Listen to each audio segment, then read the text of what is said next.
buenos días, ¿cómo les va? Empezamos una nueva emisión de Los Siete Locos. Y este es un programa especial, ustedes ven que tengo otra escenografía atrás mío. Estamos en Tecnópolis. Y en Tecnópolis hay en este momento una muestra dedicada a Quino. Entonces nosotros pensamos, se cumplió un año de la muerte de Quino, está esta preciosa muestra que desde ya les recomiendo que vengan a visitar y de la que vamos a hablar.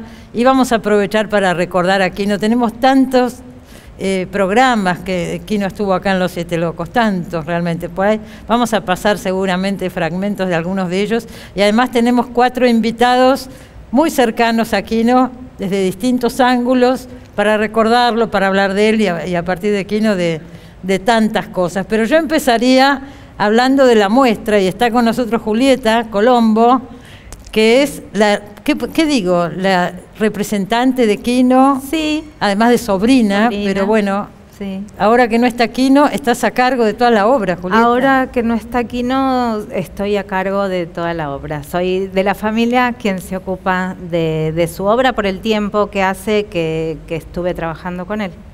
Porque antes de morir Quino, durante muchísimos años trabajaste con él. Casi 30, sí. ¿Casi muchísimo. 30? Sí. ¿Era su representante? No, su representante un poco después, pero trabajé con Alicia desde hace muchísimos años. En realidad sos sobrina de Alicia Soy Colombo, sobrina la de mujer de Quino. Sí. Claro, claro, y ahora es enorme todo lo que estás administrando, porque Quino está en todos lados, en todo el mundo. Se reedita constantemente, es un gran trabajo. Es un gran trabajo. Que para mí además implica una gran responsabilidad. Pero sin duda, ¿no es sí. cierto?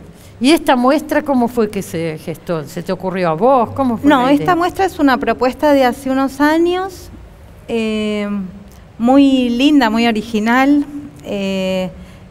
y Cultura quería homenajear a Quino aquí en Tecnópolis, el Ministerio de Cultura, y a mí se me ocurrió que esta había sido una muestra que había estado muy poquito tiempo en un antiguo Comicópolis, que se dio 3 días nomás. Ah, ya había estado. Sí, pero casi que ni se pudo ver cuando fue en la rural. Y entonces, bueno, volvimos a contactar a la producción y les encantó, y además pudimos ampliarla un poco. Es una idea muy original de Javier Grossman y Lucas Breglia, que me convocaron hace unos años. Se les ocurrió no tomar a Mafalda, sino tomar el humor de Quino. Quino supongo que hubiera estado muy contento. Quino vio esta muestra. Quino la vio. Quino la vio. Porque digo, Quino a veces le cansaba que le hablaran todo el tiempo de Daniel Divinsky, de esto sabe mucho, que le hablaran todo el tiempo de Mafalda, y él quería por ahí hablar de sus otros dibujos. Quino vio esta muestra, participó de esta muestra, fue a la inauguración, entonces nos pareció una linda propuesta para homenajearlo. Porque la idea es que toman algunos dibujos de Quino y los materializan. Aparece el objeto que se le había ocurrido a Quino. ¿Qué quieres decir, Daniel? ¿La viste recién? Que la exposición, damos por supuesto que la gente lo sabe, la exposición se llama Las máquinas de Quino, y es la reproducción corporal en maquetas preciosas. Yo acabo de ver la exposición, no la había visto antes, de los dibujos que Quino había hecho de esas máquinas en un solo plano, en el plano del dibujo. Es una reproducción realmente estupenda que supera lo que uno hubiera imaginado en un maniático como era Quino, dicho con tono de elogio, porque la minuciosidad con la que reproducía las máquinas.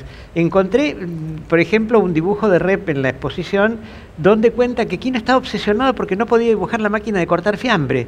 Esa que había en las roticerías. Yo hace tiempo que no entro en una roticería, pero esa de la ruedita. Claro, y entonces Rep le dibujó una, pero esa misma obsesión la tenía para cada una de las cosas que hacía corporalmente traducidas al dibujo, al plano. Sí. Es decir, era una obsesión de miniaturista. Yo recuerdo cuando venía acá al programa, una vez lo vi que estaba parado al lado de una de las cámaras y la miraba, y le digo, ¿por qué miras tanto la cámara? Y no, porque si algún día tengo que dibujar una cámara, él miraba todos los detalles, ¿no? En algún mundial, cuando todavía veía bien, reprodujo una cancha de fútbol. Él no era muy aficionado al fútbol. En algún momento se llegó a saber que era hincha de Independiente por asociación con Independiente Rivadavia, un equipo de Mendoza, pero jamás se manifestó muy aficionado al fútbol. Había reproducido, mirando los partidos del Mundial, un estadio para ver dónde estaban ubicadas las cámaras. Claro. Y eso sin ninguna finalidad relativa a su trabajo, simplemente por el placer. Bueno, pero yo creo que de alguna manera eso después se notaba en el trabajo. No, sin duda. Sin duda estaba. Está Tute con nosotros, está Renata Yusheim. ¿Ustedes habían estado, vos estuviste, Tute, en la inauguración de esta muestra? No. La acabás de ver ahora. Sí, lo mismo, Renata. Lo mismo. Sí, ¿algún comentario de la muestra? A mí me pareció buenísima la muestra, me gustó muchísimo. Y aparte todo ese mundo del blanco y negro, ¿no? O sea, está muy bien montada con esa falta de color, porque es como que sale de la historieta, claro, del dibujo. Sale del dibujo. ¿Y tú se la ve muy linda, yo la tengo que recorrer todavía, pero... Además, llegó medio sobre la hora de la grabación, por eso no la... Siempre es difícil trasladar una cosa que está pensada para la gráfica en 2D a las 3 dimensiones, ¿no? Claro que siempre es una aventura que... puede fracasar fácilmente, digamos. Sí. Pero se la ve muy bien. Yo creo que porque Quino tenía eso que decía Daniel, ¿no? Ese nivel de minuciosidad y de detalle que hacía que para los tipos fuera fácil fabricar en 3D esas máquinas, ¿no? Sí, seguro. Recuerdo que lo tuve a Garaycochea como profesor en mi adolescencia, y en una de las clases nos hizo dibujar una bicicleta a todos, ¿no? Entonces todos dibujamos una bicicleta y después pasaba por atrás y decía, bueno, ahora hagan que funcione.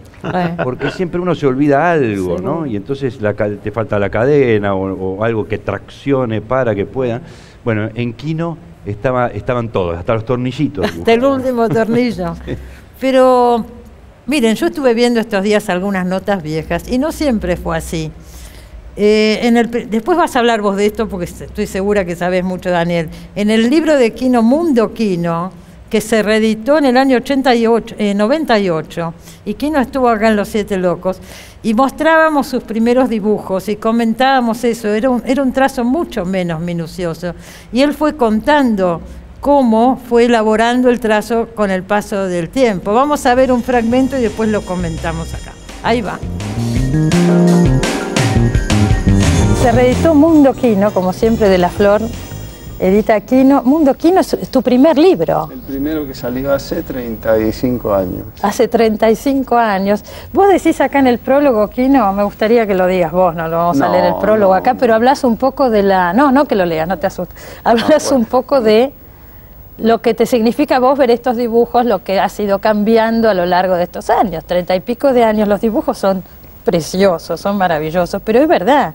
Hay diferencias con los dibujos actuales. Muchísimas. Son mucho más simples. Son más simples, ¿no es cierto? Pero también tienen una frescura que, bueno, que ahora uno no la tiene. Son todos mudos. Son todos mudos, eso noté. Son todos mudos, pero vos en general también tenés tendencia, vos preferís el chiste mudo. Vos me dijiste una vez, pongo texto cuando es indispensable. Cuando es indispensable. Y porque hacer humor mudo es muy difícil, cada vez más, ¿no? En esa época yo estaba muy influenciado por Lino Palacio, que él sacaba, cuando yo era muy jovencito, leía una historieta que él hacía, que era El cocinero y su sombra, que era un cocinero con la sombra, sin texto ninguno. Y por unos dibujantes franceses que me gustaban mucho, que también hacían humor mudo. Y era, bueno, un humor que no tenía una temática muy precisa local, porque viste que hay desiertos, elefantes, árabes, de todo. Tampoco hay un tema definido. Tampoco hay un tema definido. Lo que se te ocurre en el momento. Bueno, hay mucho sobre política, dictaduras y cosas así. Bueno, ese tema es una de tus constantes. En mí, claro. Ahora, son todos anteriores a Mafalda, por supuesto. Hablo de Mafalda porque es como un hito, un antes y después de Mafalda. Claro, lo que pasa es que, bueno, cuando yo hice Mafalda llevaba 11 años haciendo estas cosas, ¿no?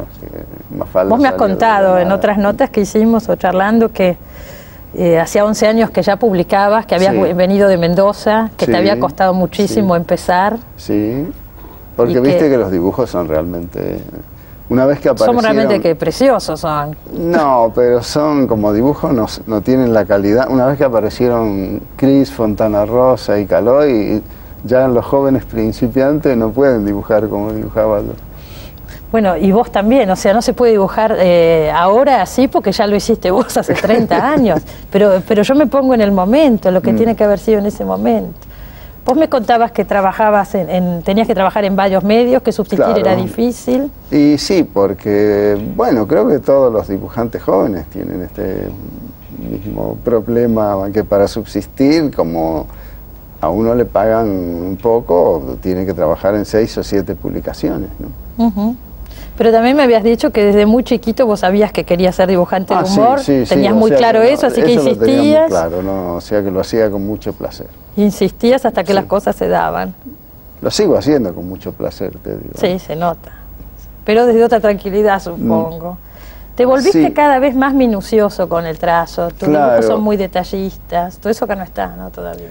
Todo eso ahí no está, y en eso tuvo influencia Divito, que él un poco me decía que un dibujo tan simple al lector, no, el lector paga por una revista y hay que darle mucho. Y entonces, bueno, me fue cambiando un poco el estilo él.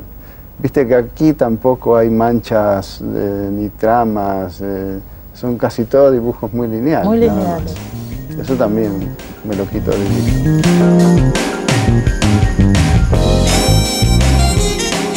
Bueno, ahí lo veíamos a Quino. Este libro Mundo Quino, ¿vos lo editaste, Daniel, en Ediciones de la Flor? Lo reeditamos, porque la primera edición la hizo un loco lindo que se llamaba Héctor Católica, que era poeta y fotógrafo, anarquista de tan izquierdista, que había estado en el Mayo francés y contaba su participación allí de una manera muy ferviente, y tenía una pequeña editorial que se llamaba Ediciones del Tiempo, que hizo esa primera edición que recopilaba dibujos que Quino había publicado en Ricotipo. Claro. Es decir, era efectivamente un dibujo mucho más sencillo. Hay algunos dibujos memorables, como el de un señor con aspecto claramente de militar, parado sobre una silla donde ha puesto una foto de Einstein y clavando un grabado donde hay una explosión atómica, por ejemplo. Un libro muy antibelicista, muy político, y que fue realmente los pininos de Quino en la edición del libro. Ese libro después lo reeditó Jorge Álvarez, que fue el primero que editó las tiras de Mafalda en forma de libro, y en algún momento Ediciones de la Flor, cuando devino la editorial donde Quino publicaba toda su obra. ¿Cómo fue ese pasaje de Jorge Álvarez a De la Flor? ¿Cómo lo conocieron a Quino y cómo se estableció ese vínculo? Bueno, lo conocimos a Quino personalmente en la librería de Álvarez mucho antes de que se pensara siquiera en la posibilidad de editar sus libros. Devinimos amigos antes que editores. Comíamos en su casa, un departamento que tenía en la calle, primero en la calle Chile y después en la calle Medrano. Es decir, tenía una especie de perro de fieltro que yo siempre estaba pensando que se me iba a caer y se iba a romper, pero no era de porcelana, era un animal de fieltro. Y de esa amistad derivó una relación que hizo que Quino consultara a quien era mi socio en ese momento, otro abogado, yo era abogado lamentablemente, cuando dejó de cobrar sus derechos de autor en la editorial de Álvarez. Álvarez se había expandido demasiado, había diversificado su actividad de la editorial, que era la que realmente conocía, a la edición de pósters que más o menos tenían que ver porque era papel impreso, y una discográfica, a crear un sello discográfico de rock, y ahí ya había entrado a pelear con pesos pesados, y entonces perdía con esas actividades paralelas mucho de lo que ganaba con la editorial y empezó a atrasarse por los pagos a sus autores, lo cual era matar a la gallina de los huevos de oro, con perdón por la imagen, porque realmente... Y entonces Quino consultó con nosotros como abogados, como tanto mi socio, que era Oscar Finkel, un abogado muy profesional, y yo éramos amigos de Álvarez, que incluso había sido socio en los comienzos de Ediciones de la Flor. Le dijimos, mirá, no podemos demandar a Álvarez.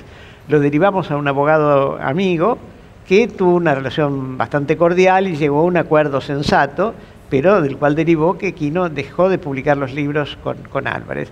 Y él dijo, ¿y por qué no lo publican en De la Flor, con ese tonito de gatito que no rompió el plato que te ponía a veces? Y no se nos había ocurrido porque era desmesurado para la editorial chiquita que éramos, de publicar poesía y literatura y cosas más o menos, entre comillas, exóticas, de publicar libros con tiradas de 1.500, 2.000, hasta 3.000 ejemplares en algún caso de exceso, pasar a lo que fue la primera edición del Mafalda 6 en 1970, que fue una tirada de 200.000 ejemplares que se vendieron en una tarde. Era un salto cualitativo, para decirlo de una manera fina. Me imagino, cambió todo a partir de ahí. Ahora, una cosa que vos siempre recalcás, y eso Julieta también podrá decir, es que Quino nunca dejó la editorial de ustedes. Tuvo ofertas de los grandes grupos internacionales de todos lados. En momentos particularmente angustiantes, en los cuales hubiera estado plenamente justificado que tomara esa decisión. Cookie Miller, que era mi compañera y mi socia, y yo estuvimos presos a disposición del Poder Ejecutivo durante la dictadura cívico-militar, 4 meses y medio. Después partimos, invitados por la Feria de Frankfurt, sin saber dónde íbamos a aterrizar. La editorial siguió funcionando a media máquina, y Quino, y Fontana Rosa también, hay que decirlo, siguió publicando con nosotros. Por supuesto que se respetaron escrupulosamente sus derechos y que cobraban ellos sus derechos antes que los dueños su sueldo.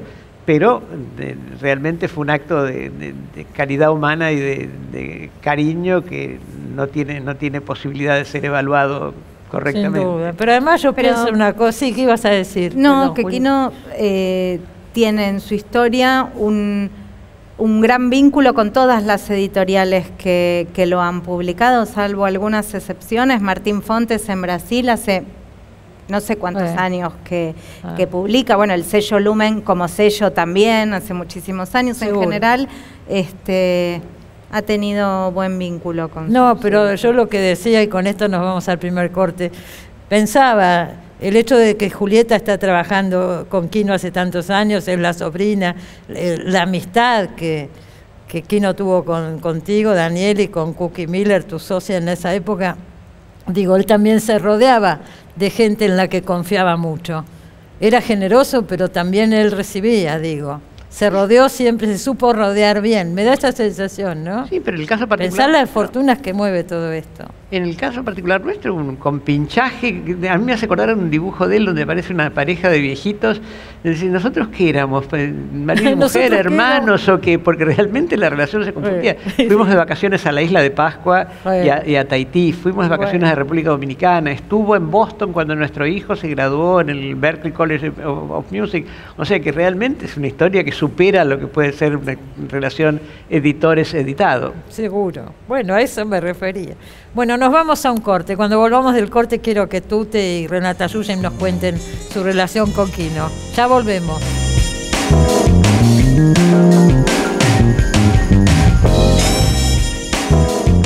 Bueno, vamos a ver ahora otro tape con Quino. Este es del año 2004.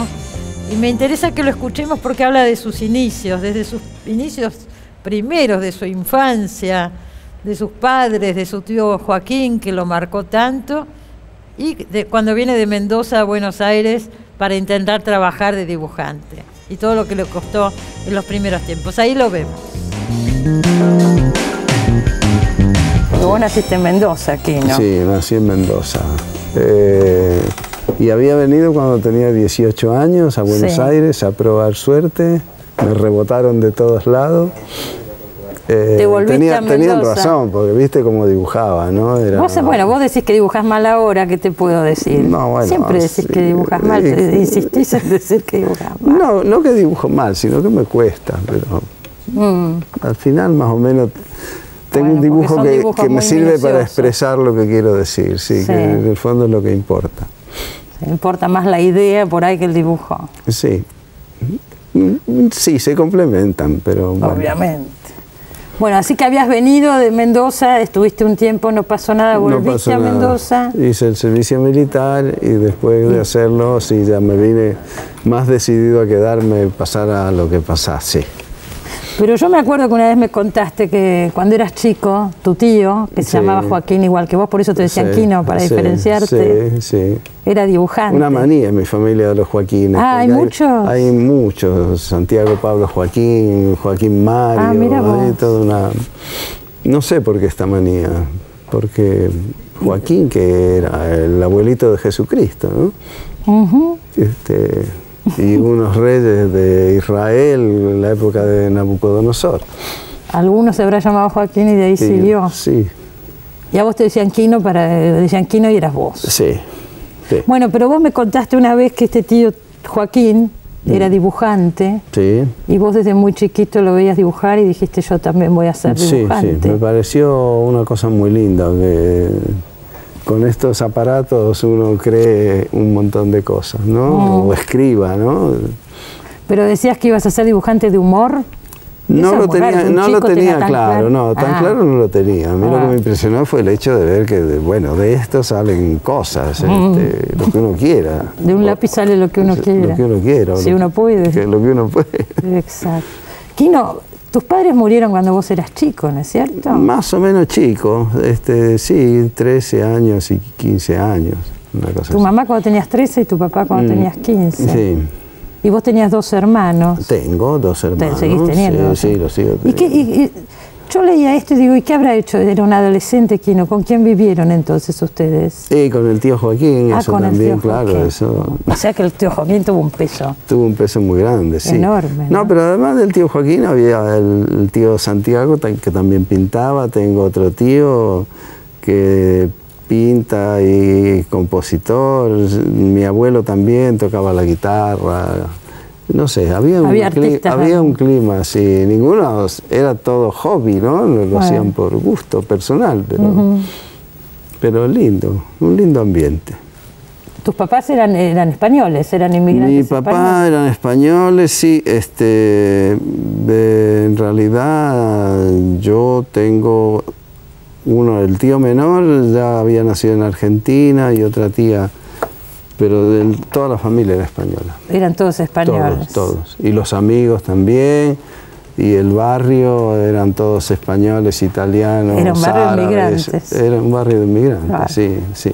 Y tu papá trabajaba en una tienda, ¿cierto? En una tienda que se llamaba A la Ciudad de Buenos Aires. En Mendoza la tienda se llamaba A la Ciudad de Buenos sí, Aires, como dedicado así a la Ciudad de Buenos Aires. Había 3 tiendas. Estaba Gatti Chávez, a la Ciudad de Buenos Aires, el Guipur y luego otras un poco más chiquitas, pero... Esas eran las tiendas grandes. Las tiendas grandes, sí, que cada piso era una cosa, ¿no? Juguetería, zapatería, ropa, bazar. Mi padre trabajaba en el bazar. ¿Y él también le gustaba, dibujaba, pintaba o algo así? No, mi papá no. Era cosa de los tíos. Le gustaban los toros y jugar a las cartas. Ajá. De buen andaluz, claro. Claro, andaluz. Oye, y vos te anotaste en Bellas Artes, ¿no? Cuando terminaste la primaria. Sí, y estudié 2 años. Tuve la suerte de tener un profesor que se llamaba Sergio Sergi, que era muy amigo de Oski. Y bueno, después cometí el error que cometen tantos adolescentes, decir, bueno, no, si yo quiero dibujar historieta, porque ahí ya entonces ya sabía más o menos, o historietas, humor, ¿para qué quiero aprender una serie de cosas que no? Si eso yo ya... Claro. Claro, y entonces a los 2 años vasijas y esas cosas, modelos. Sí, estudiar perspectiva, geometría del espacio, ¿para qué? No. Y dejaste. Y dejé como un tarado, luego... Cuando se me ocurrió el primer chiste donde tuve que dibujar un estadio de fútbol, me volví loco porque no sabía dibujarlo, claro. Si me hubiera quedado ahí, no hubiera tenido ningún problema ni con eso ni con la figura humana.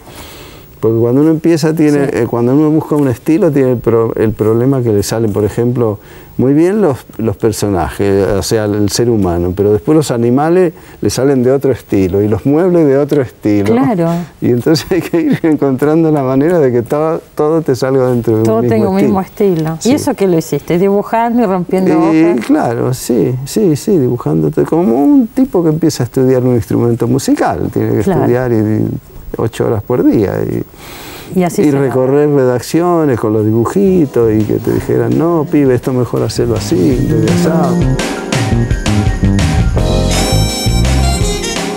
Bueno, vos sabés, Tute, que Quinos decía siempre que él no dibujaba bien, siempre lo dijo. Después querría tu comentario sobre eso. Y él lo decía seriamente, que le costaba mucho el dibujo. Y yo una vez le pregunté, bueno, ¿como quién querrías dibujar? Y dijo, bueno, como Caloi, por ejemplo, ¿no? Entonces te quería hablar un poco de eso. Vos lo debes haber conocido de muy chico a Quino por su amistad con Caloi y cómo siguió esa relación. Sí, bueno, mi relación con Quino es la de un discípulo con un maestro, ¿no? Y encima es un maestro de maestros, porque en realidad Quino pertenece a una generación anterior a la de mi viejo. Claro. Con lo cual, la generación de mi viejo, Fontana Rosa, Sendra, Tabaré, Maicas, bueno, toda esa generación tenía como referente al maestro Quino. Así que era como inicialmente era como imagen fantasmática para mí. Me acuerdo de dibujar y tener como la imagen de Quino, ¿viste? Por sobre el hombro, mirando ahí, carpeteando los primeros dibujos. Y después eso fue mutando. Después lo conocí a través de mi viejo, por supuesto, que no eran amigos, pero sí se frecuentaban y se tenían un mutuo respeto. Lo conocí, le pude mostrar mis primeros dibujos ya como humorista, ahí muy iniciático, no sé, con 17 años quizá, que recorría todos los dibujantes, las casas de los dibujantes, o aprovechaba la famosa mesa redonda organizada por Daniel en la Feria del Libro. Era famosa esa mesa. Claro, lo organizaba él y se hacía después una cena, entonces yo aprovechaba en la sobremesa y iba con mi carpetita y le mostraba a algún dibujante algo para que me dijera algo, me diera algún consejo, y así fue con Quino. Me acuerdo la primera vez le mostré una carpetita en una sobremesa después de una feria. Si vos pensás hoy... Lo he contado muchas veces, que agarró los dibujos, porque Quino tenía una honestidad brutal, podía ser muy duro de tan honesto. Sí, sí. Y entonces a mí me temblaban las piernas, le mostré esa carpetita y él iba pasando los dibujos, y yo me acuerdo que le miraba, lo tenía de perfil, entonces le miraba a ver si se le movía un poquito la boca y se generaba algo parecido a una sonrisa, una mueca, nada. No. Pasaba las páginas así, como si fueran publicidad, los convollados de publicidad, ¿no? Ni pelotas y ta. Y recién me miró cuando terminó de ver todos los dibujos y me devolvió la carpeta y me dijo, hay que meter el dedo más en la llaga. Ajá. Y eso fue todo. Nada más. Y yo me fui de ahí con 17 años pensando, ¿qué me habrá querido decir el maestro, no? Y siempre cuento que la verdad es que no sé muy bien qué me quiso decir, puedo sospecharlo, pero que sin duda me sirvió muchísimo. Aquella frase que por eso todavía la recuerdo 30 años después, ¿no? ¿Te sirvió cómo? ¿En qué sentido? Porque uno no sabe cómo tomarla. En el sentido de que en ese momento, por ejemplo, para mí el humor gráfico era sentarse y hacer chistes. Y después entendí que es mucho más profundo y que es un arte, es una rama artística en la que uno ejecuta un pequeño acto de magia cada día, ¿no? Esto es un acto de sublimación, que uno puede meter ahí cuestiones muy dolorosas y generar desde una herida. Bueno, eso es lo que Quino siempre decía. Él dijo muchas veces, mi dibujo es político. Porque por ahí lo criticaban o decían, qué sé yo, como no hacía humor de política diaria, cotidiana, pero que era profundamente político sin lugar a dudas. Y el tema era el poder fundamentalmente. Y son dibujos durísimos, ¿no? Algunos. Y esto que decíamos hace un rato, que todo el mundo todo el tiempo le hablaban de Mafalda y él quería hablar de otras cosas, no solamente de Mafalda. Escuchemos a Renata.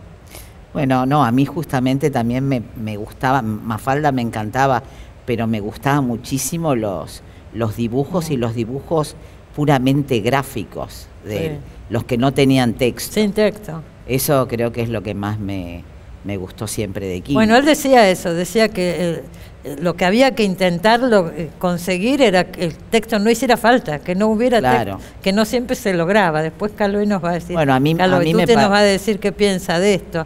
Pero a Quino no le gustaba el texto. Pasa que la síntesis total sería la de conseguir el humor sin necesidad de apelar a la palabra, ¿no? Supongo que por eso Quino prefería los chistes mudos. Son más complejos, son más difíciles es más difícil de conseguir, digamos, el humor sin palabras. Una vez me dijo que él ponía películas sin sonido. Julieta dice que sí, porque seguramente lo dijo muy bien. Sí. Claro, si se entiende todo sin sonido, esto está bien, decía. Y viajando en avión, que me tocó hacerlo muchas veces a ferias en distintos lados, veía las películas sin los auriculares. Claro. Películas sin subtítulos, o sea, que estaban solamente dobladas. O sea, que era también una cosa. Claro, es una manera de aprender. Y creo que no llegó a ver películas color en su vida. Y con lo que decías del dibujo, él decía que él no sabía dibujar manos, que una vez había dibujado un prócer con 6 dedos y que le envidiaba mucho al negro Fontana Rosa, que el dibujo de las manos, que trataba de copiarlo.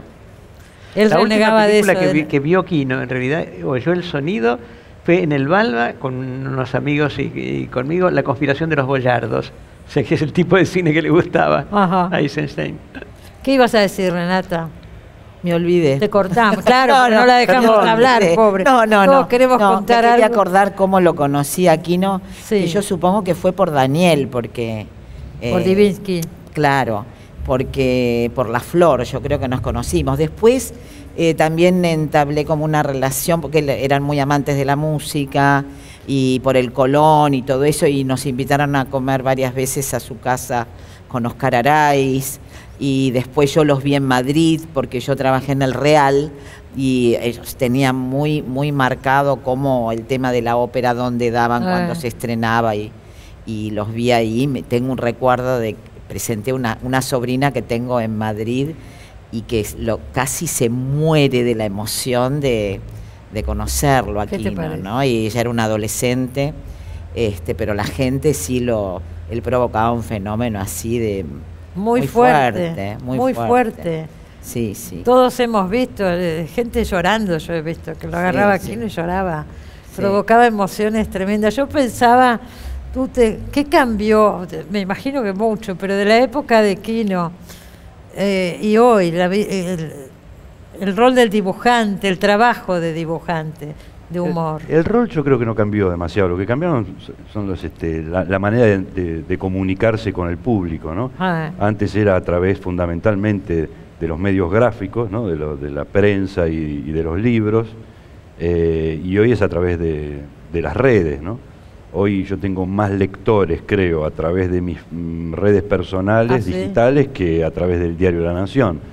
Lo cual es un cambio enorme. Bueno, Daniel contaba hace un ratito que la primera edición del Mafalda tiró 200.000 ejemplares. Hoy ningún libro tiene esa tirada. Es decir, que hay un cambio muy grande. Lo que Daniel hablaba como cifras bajas de libros de poesía, que recién hoy serían altísimas. Claro. Eso es lo que tiran hoy los libros de humor, ¿no? Claro, esa es la proporción. Y por eso en general, a pesar de que la ley establece la obligación de que en el colofón, donde dice este libro se terminó de imprimir, debería decir la tirada, por pudor no se pone, últimamente nadie lo exige.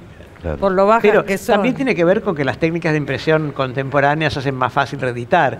Entonces, si vas a tirarte un lance con un autor difícil o con un libro complicado, podés hacer 500, 800 ejemplares y si va bien, en unas semanas está la reedición disponible. Claro, se hacen ediciones.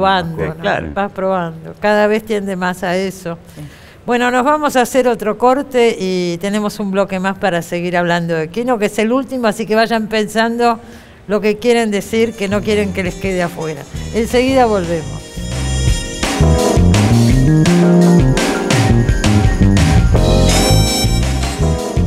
Seguimos desde Tecnópolis en este programa especial dedicado a Quino. El que no la haya visto, le recomendamos, por supuesto, que venga a ver esta preciosa muestra sobre Quino que hay acá en Tecnópolis, que todavía sigue bastante tiempo, así que hay tiempo para venir a verla. Estábamos hablando con nuestros invitados de tantas cosas. Yo pienso que Quino es uno de los argentinos, sin duda, más famosos en el mundo y más premiados. Sin duda, ha ganado premios importantísimos, ¿no es cierto, Daniel? Yo sé que él no les daba importancia, pero los tenía. Él no le daba importancia en general a nada. Es una de las personas más humildes que yo he conocido. Vamos a decir eso. Quino nunca se creyó nada especial.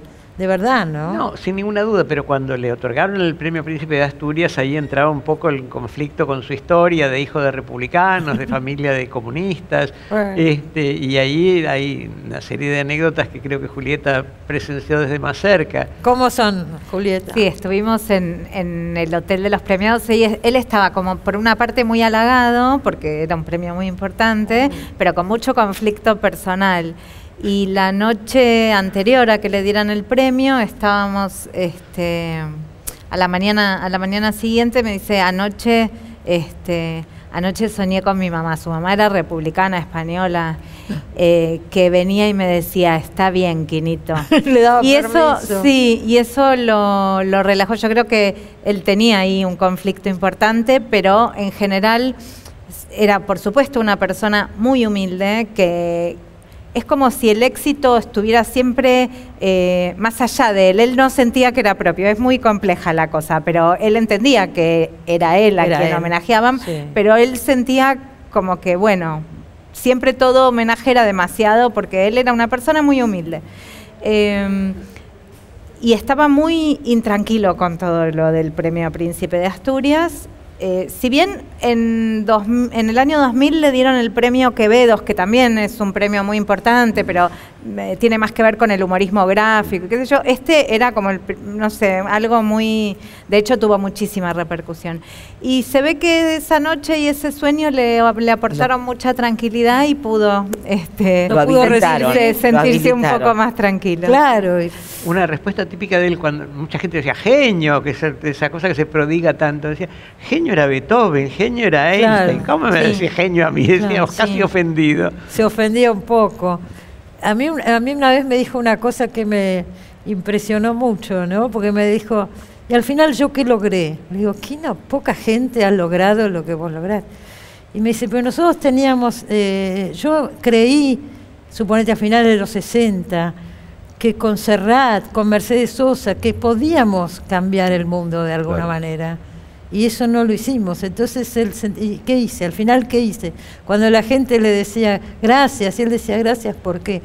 Le digo, ¿pero realmente pensaste que con una historieta se podía cambiar el mundo? Y dice, sí, yo lo pensé. Es que Quino era un idealista. Sí. Y murió siéndolo. Sí. Un verdadero idealista, que además de tener esta honestidad brutal en su personalidad, tenía una ética enorme, ¿no? Muy una ética marcada. Profesional, pocas veces vista, que hizo que, por ejemplo, dejara de dibujar, aún pudiéndolo hacer y con muchísimos lectores, ¿no? Claro, y cuando dejó a Mafalda, que era, eso sí que era la gallina de los huevos de oro. Cuando sintió que se estaba repitiendo, y no lo hizo más. Dejó de dibujarla, ¿no? Tanto a Mafalda como a las páginas dominicales, que después hizo una carta para comunicárselo a sus lectores y lectoras. Hizo una carta diciendo, hizo una carta. Yo me voy a acuerdo hacer... que poco tiempo antes fui a cenar a su casa y me contó que estaba con esta sensación de estar repitiéndose, de estar incómodo. Y yo me acuerdo que habíamos cenado en una cena bien regada, como solían ser las suyas, y entonces, empujado ahí por algunas copas, me animé a decirle, pero bueno, patea el tablero, ¿viste? No podés dejar de dibujar, patea el tablero, hacé color, volvete loco. Claro, hace otra cosa. Volvete loco. Lamentablemente no surtió efecto mi consejo y al mes publicó la carta esta en la que se despedía de sus lectores. Bueno, él dejó de hacer Mafalda siguiendo el consejo de Oscar Conti, el famoso dibujante argentino, que le dijo que cuando en una tira, si tapabas el último cuadrito, ya sabías lo que iba a pasar, había que dejar de hacerla, porque quería decir que estabas repitiendo la receta. Claro.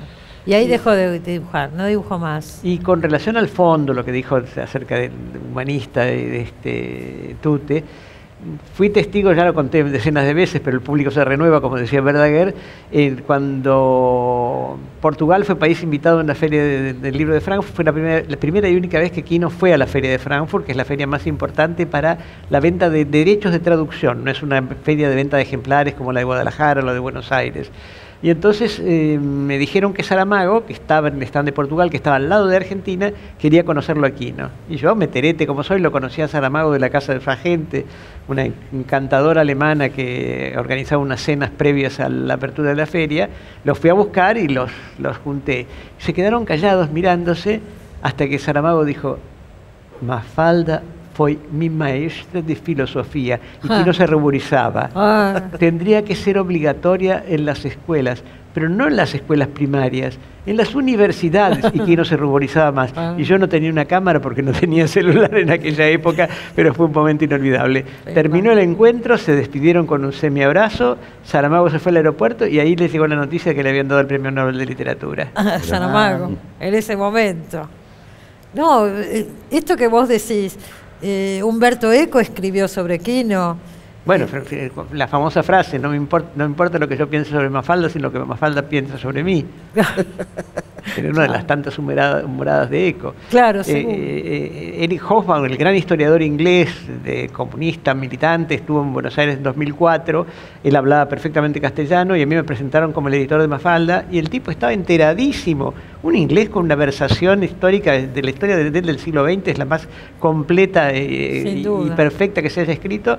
Estaba enterado de las tiras de Mafalda y me preguntó por algunas cosas sobre Quino. Y entonces Quino decía, por ejemplo, A mí me molesta porque me dicen, Mafalda es leída en todo el mundo. No, en algunos países, en otros intentamos y no pasó nada. En África no la conoce nadie. Claro, en tal país no, por ejemplo. Entonces en otros sí.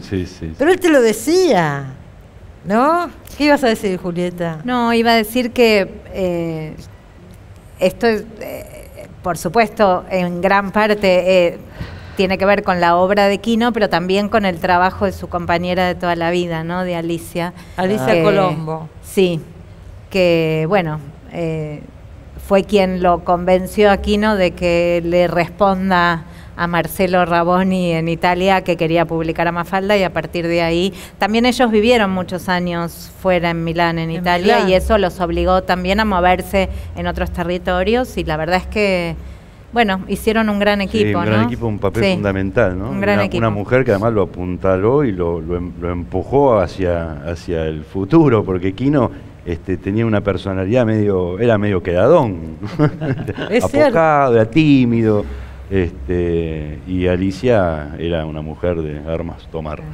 No, pero otra cosa que yo querría decir, él era tímido, era apocado, era tranquilo, era amistoso, pero no le gustaba que lo usaran, y aquí no lo han querido usar de todos los sectores que uno pueda pensar, ¿no es cierto? Y era muy celoso además de su material. Sabía muy bien, claro. No se vendían, nunca se vendieron sus originales, no le costaba entregar sus dibujos, siempre fue muy, muy celoso. Nunca aceptó que le redibujaran un dibujo para una portada de una edición en ningún lado, cosa que es un hábito bastante común. Sí, no, era cuidadoso y era muy estricto. Muy estricto, sí. Imagínate con alguien así, qué sé yo, montones de cosas podían suceder alrededor de él. Y sabía decir que no sin ningún problema, ¿no? En general decía todo que no. Decía que no y listo. Por las dudas en general decía que no. Por las dudas decía que no, Quino. Bueno, yo tuve la suerte de entrevistar a Quino en la inauguración de la Feria del Libro, no sé qué año habrá sido, Daniel, 2014. Noche inolvidable. Él te eligió. Él me eligió, y también a Carlos Ulanowski. Y yo quería cerrar el programa pasando un fragmento de esa charla. Estuvimos ahí y vos sabés que desde el escenario vos sentías la oleada de la gente, del afecto, del cariño, la emoción que había. Es muy impresionante lo que Quino lograba, creo que muy poca gente llega a lograrlo. Nos vamos a despedir con esa nota. Muchas gracias a todos por estar acá. Recomendamos, por supuesto, que vengan a ver la muestra a Tecnópolis. Y bueno, todos los que estamos acá queremos mucho a Quino, y para mí es una alegría poder recordarlo hoy con este programa especial. Gracias a todos. Ahí va la nota de la Feria del Libro. ¿Es cierto, Quino, que nunca terminaste de aprender a dibujar a Mafalda, que tenías que calcarla todos los días? Es cierto, sí. Qué chapón. Era muy torpe, muy torpe.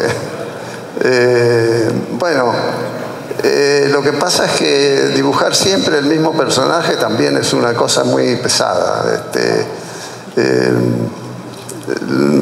Las páginas de humor que uno hacía cada semana con un personaje distinto y con temas distintos era mucho más creativo, más entretenido y más libre, ¿no? Y la libertad es muy linda, claro.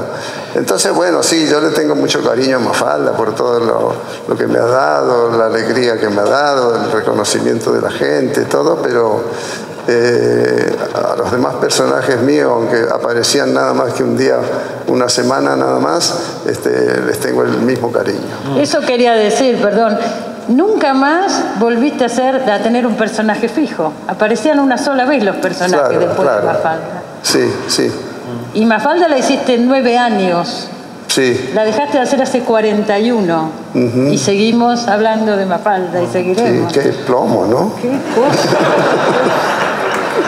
En algún momento dijiste, yo dibujo con la intención de que el mundo cambie. ¿Para qué dirección, para qué lado querías que cambiara el mundo? Para el bueno. Para los Beatles, para John Lennon, para toda esa gente. Pero